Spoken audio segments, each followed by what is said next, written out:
Kicked off with a promo, as it typically always does, which wouldn't bother me, except tonight was a really promo-filled night.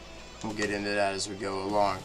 Authority comes out to set the 3-on-2 street fight for later on that night's main event. Now, we had sniffed wind of this main event last week, so it was no big surprise to me, and they even announced it on the pre-show earlier that night.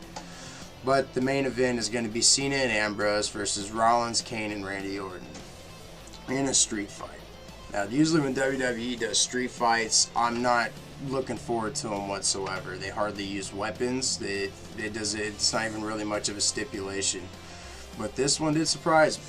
Triple H goes on to say that if Cena and Ambrose can make it through the night, that they're going to be going straight to hell on Sunday, which you can catch on the WWE Network for the low price of $9.99. Are you tired of hearing that yet? Don't you think almost every WWE fan has a WWE Network by now? And they still continue to plug it. But, you know, whatever. We want to watch Raw, so we get advertisements and promos all night, evidently, you know. Mm-hmm. Especially tonight. There wasn't even a handful of matches in this whole thing. And it was the go home for Hell in a Cell, so I did expect a little more promos than usual, but this was insane. Triple H goes on to say that the winner of the Cena-Orton Hell in a Cell match at Hell in a Cell, the winner's going to get a title shot against Brock Lesnar. Now, hold the phone. Didn't Randy Orton already deserve a title shot? Yeah, like rewind to Royal Rumble, right? Yeah, pre-WrestleMania. Like, he's already deserves a title shot. He was already promised one and never got it. Batista as well. They ended up being in that triple threat match with Daniel Bryan. The WWE dropping storylines is not good. I mean, even the best writers on television today learn to not deal with plot holes. And the WWE still, to this day, continues to do this, dropping storylines. And I understand how a wrestler can depart and really screw up a storyline, but Big Show didn't go anywhere. And his house is still owned by Triple H and Stephanie. And Randy Orton still is owed a title shot. And Batista still owed a title shot, although he quit. Yeah, right. We'll have to see. Yeah, right. He went to go promote his movie. He'll be back. And I heard he's going to be in another movie now.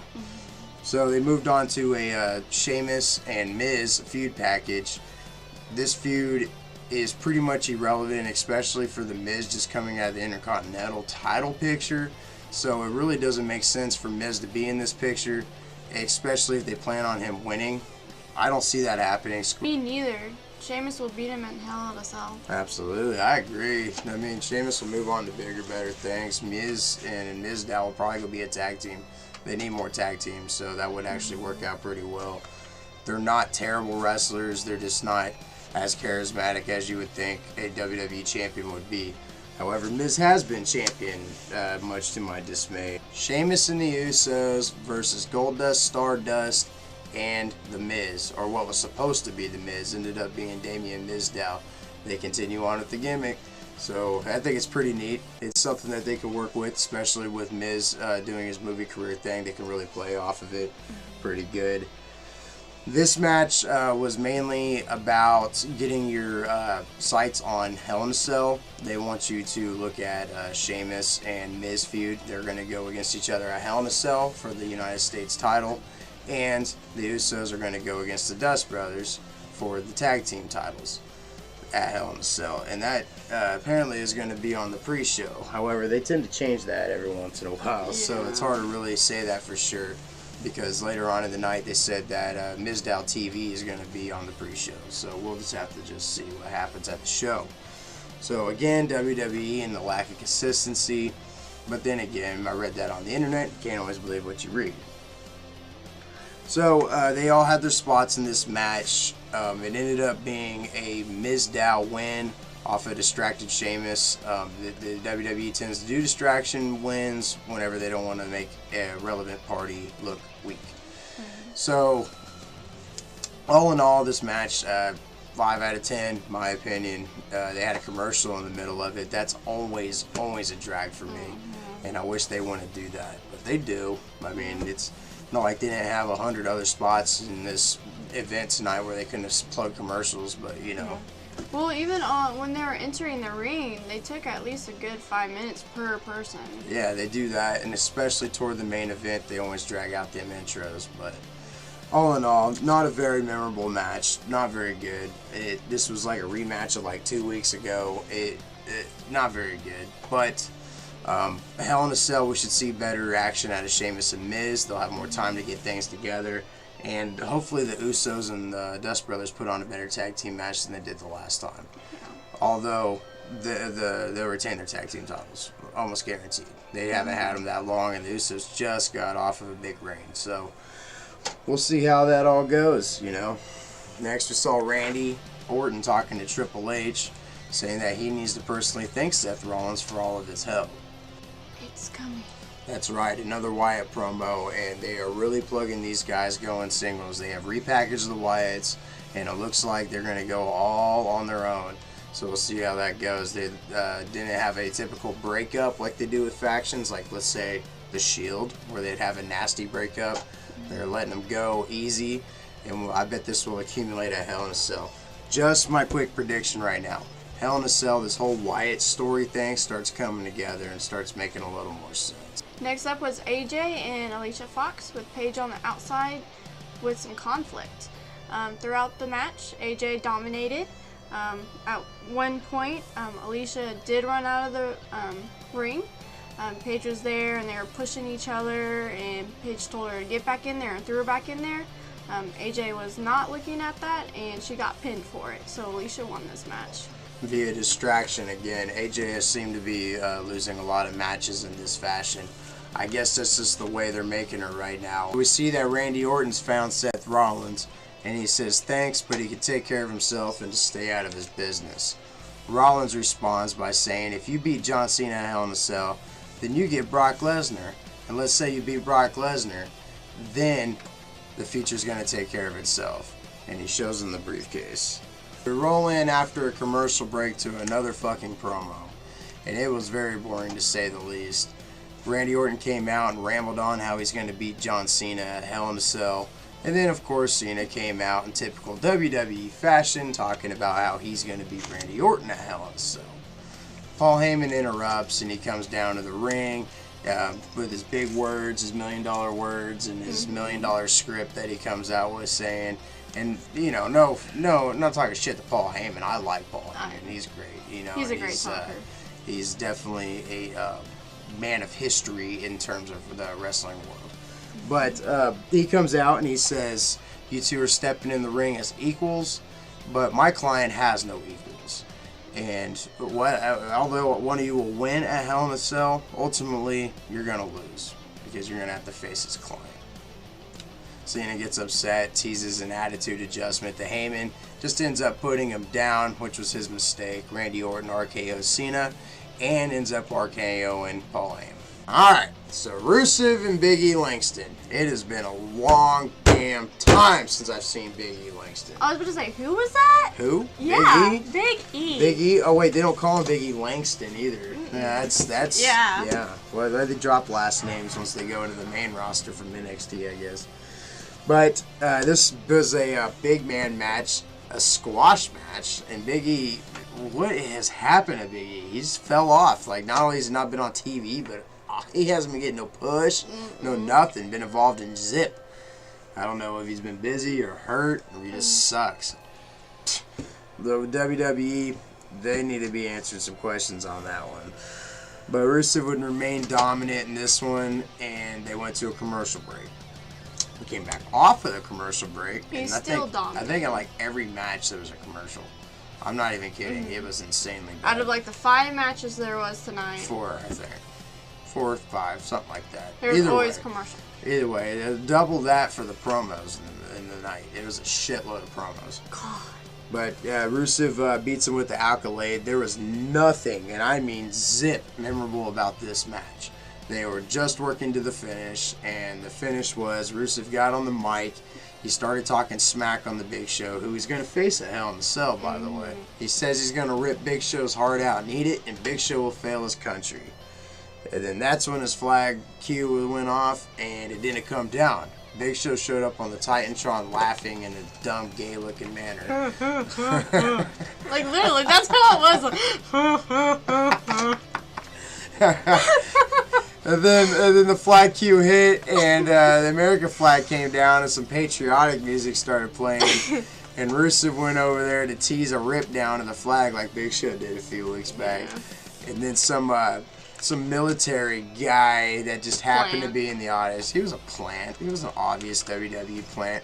Got in the ring and was getting held back by security, and that's when Rusev super kicked him. Ow, he's down. And then guess what happened next? My favorite part of Raw, guys. Commercial! Oh! Commercial. Like, 2 in the middle of this freaking thing. I know. This damn segment. 2 commercials. Okay. When will it end? So, they come back off commercial. Big Show's in the ring, and he's upset. He's serious. He's serious now. He calls out Rusev, and Rusev doesn't come out and respond to his calls, and he says, I'll go find you then. Goes backstage and fails to find Rusev. Next up, we have another Divas match. It is Summer Rae. Yeah, Summer Rae and Brie Bella. This match was pretty good length, but nothing special. There was a lot of screaming and yelling of nonsense. They were really pulling a Total Divas show. I got up and took a piss. But I did catch the part where the Nikki and Brie are going to go up against each other at Hell in a Cell, with the match stipulation being the loser has to be the other one's personal assistant for 30 days. Oh wow, such torture. I'm just taking a guess here, and I'm saying this is probably some Total Divas bullshit. I don't watch the show, but I'm sure that has everything to do with this. Brie picks up the finish, though. She does I call it the X Factor still, because that's what X-Pac used to do it. But it's the exact same move. I don't know what she calls it. But if you know, let me know in the comments. But she wins with the X Factor move. Dumbass match, like Violet said, a lot of screaming, hair pulling, dumb stuff. I'm like, she didn't even slap you. Yeah. Like, why are you screaming? And then I remember at the end, after she wins, she's doing the yes chant. And I'm just like... Just paying homage to Daniel Bryan. Everybody wants Daniel Bryan back. But sorry, WWE fans, ain't looking promising. He's not doing too good. We had another return next, and this one was the other half of the Rock and Sock connection. And definitely lightened up the show. However, it didn't really center around much. Ambrose came out and he was talking shit how he's gonna beat Seth Rollins at Hell in a Cell. He had a dummy with him. And just did a spot where he was like, I'm gonna rip your hands off, and he ripped the dummy's hands off, and he had a screwdriver and a hammer. Brought some tools to the game. Dean Ambrose ends up giving the dummy a pile driver and grabbing his crotch with a pair of tongs, kind of like what he did last week to Seth Rollins with the hot dog cart. And Rollins came down to the ring saying that Dean finally found an opponent of his intellectual level. And that was kind of funny, a little joke that they put in there. Made his way down the ring when the "You Sold Out" chant started. He said, yeah, that's right, indeed, I did sell out. I sold out the Shield, so what? I sold out Dean Ambrose, so what? He says, I'm not intimidated by Ambrose. I'm not intimidated by the Hell in a Cell. And as he was making his approach to the ring, Dean grabbed a power drill. He said he's not afraid of the drill either. Rollins was stepping into the ring, and we heard a big car crash. And that was Mankind's music. And I was glad to see Foley back. He's looking fat as hell.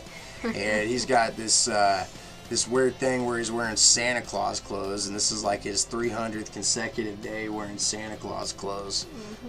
He's an odd cat. I've read his book, though. I got he's got 3 books. I got the first 2. And they're both real good. Both New York Times bestsellers. And I read the first one. And it's really freaking good. So it's called Have a Nice Day. You should check that out. It's really good. He says that he's a big WWE fan.